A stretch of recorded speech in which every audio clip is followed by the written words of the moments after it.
Welcome to the Chelsea Fans Channel. I am joined by none other than the filthy fella himself, it's Poet.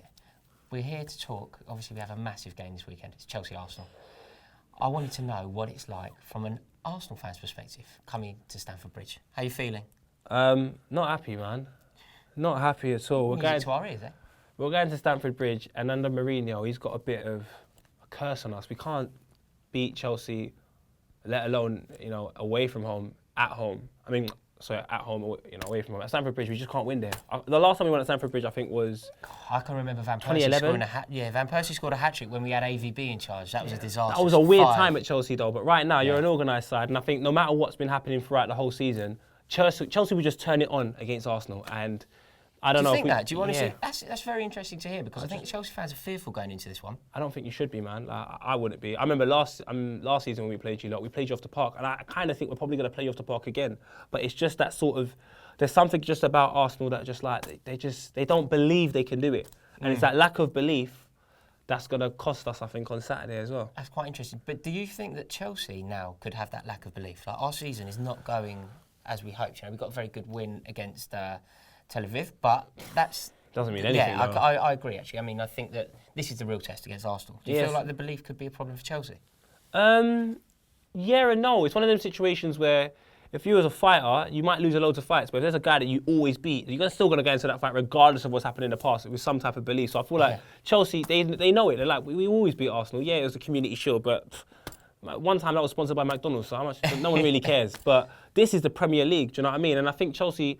I think they might find... I would hope Arsenal would look at the situation and say, do you know, we've got the opportunity to wedge a massive gap between us and Chelsea right now and look at Man City more than anybody else. But again, have we ever done that in the past? Have we ever got to a situation where our mentality is like, look, boys, we can get a massive gap away from the rest. Let's try and close the gap at the top. I can't remember a time in the past how many years where we've done that against a big team. So it's always, we're so far behind and we need to catch up. Not, we're not too far off. Let's try and get it closer. Do you know, it's really interesting to you say that. Am I getting the impression here that you're not expecting an Arsenal win?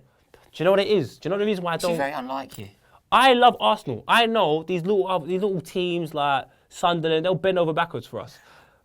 But you see, again, I was watching, for example, the Stoke game. We had 29 shots on goal. Yes. Now, the beauty about that is you have 29 shots on goal, you should score at least one. Yeah. We're not going to get 29 shots on goal on Saturday. So when you've got Olivier Giroud... You haven't seen our defence lately, though, mate. It doesn't matter, mate. Giroud is going to play centre-back for Chelsea on Saturday, and Theo Walcott's just going to run around like one of the greyhounds. So if they do get an opportunity, I don't trust them to score. And that's my problem. So once they don't score, I just feel like it has a bearing effect on the rest of the team. Like, I don't want to pass it to bloody Giroud. So Giroud got sent off in a week. So he must feel like he let his team down there. He must feel like he owes them something. I follow you on Twitter. It's a wonderful Twitter account. But I get the vibe from that you're not a fan of Giroud.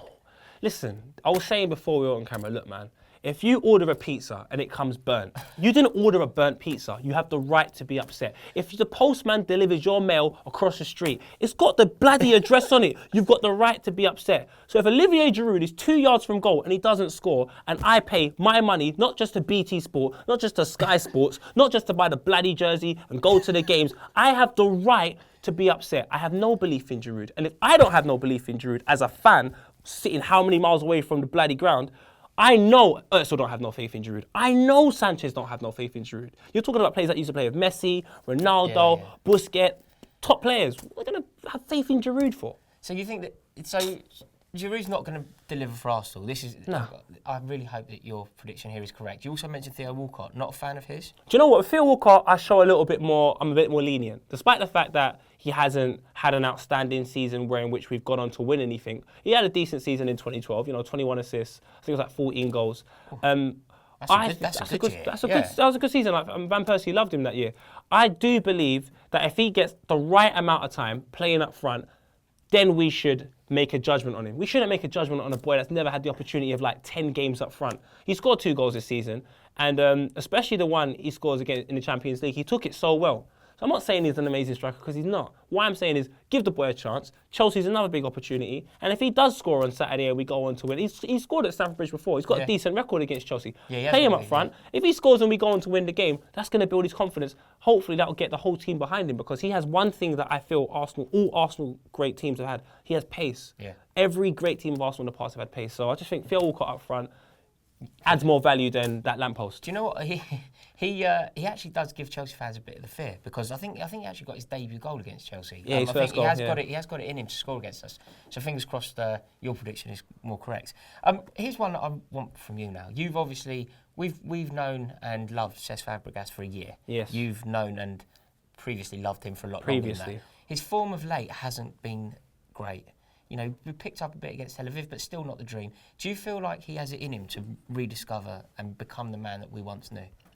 There's no doubt the boy is talented, but I think the biggest problem with Cesc Fabregas is he needs to figure out where's his strongest position. Now, at Arsenal, we used to play in one of his greatest seasons. It was Alex Song, Jack Wilshere, and then Cesc Fabregas in a role where he had to worry about nothing apart from attacking. Right. So the freedom of thought gave Cesc Fabregas the ability to perform well. He goes to Barcelona, they play him up front, they play him right wing, they play him all over the place. He comes to Chelsea, and again, he's playing in a position which Chelsea fans might think to themselves, I don't know what I'm talking about, but he can't play in front of Matic. He needs to be in front of, he needs to be at the top in that sort of freedom role. He doesn't worry about tackling or defending or anything like that.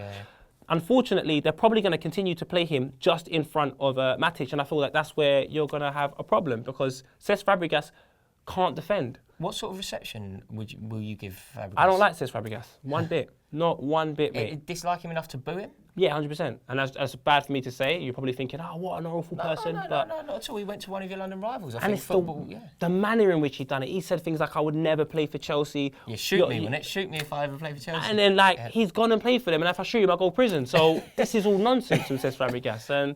And what about Petr Cech then? Like, thinking of it the other way. How's Petr Cech been for you? This one broke our heart, by the way. Of course it broke our heart. Talking for all Chelsea fans, and particularly the Chelsea fans channel, this one really did break our heart. The debut against West Ham, watching a boy that I know very well, Reece Oxford, my little mate.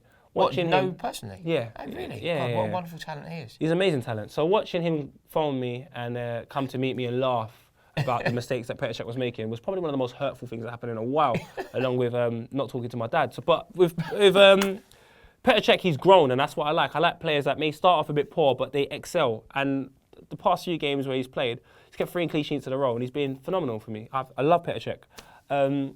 So I can see why you lot are upset. He's going to have a big role to play this weekend. Begovic, really and truly, he's going to have problems on Saturday if Arsenal turn up. He'll have massive problems, because I think Begovic is a good shot stopper, but it's just little simple things. I'm like, why don't you save that? But when it comes to outstanding saves, he makes loads of them. Yeah. And I think no Courtois in goal, you might have a problem, but if we play Giroud up front, you're all right, man. You've got nothing to worry about. You'll play centre-back for Chelsea. Fingers crossed he plays then. Right, just finally, the only thing that we need now, predictions. What are you thinking? I never predict Arsenal to lose. So, regardless of my things that I've said, which are quite negative, I'm going to go for a 1-1. 1-1. Would you be happy with that? No, but I don't... Arsenal got to surprise me. And I just think 1-1's a fair result. It is the champions at the end of the day. And... yeah, I'm just going to go for 1-1. 1-1. Right, and as a result, as you say, we are the champions. I'm going to go for a 2-0, similar to last year. You're having a laugh. Poet, thank you so much. Guys, thank you very much for watching. And remember to check out Poet on the Filthy Fellas. On your blues. Welcome to the Chelsea Fans Channel. It's time to pick your team. It's a mammoth task. We have to get this team right, because if we do and we beat Arsenal, all systems go.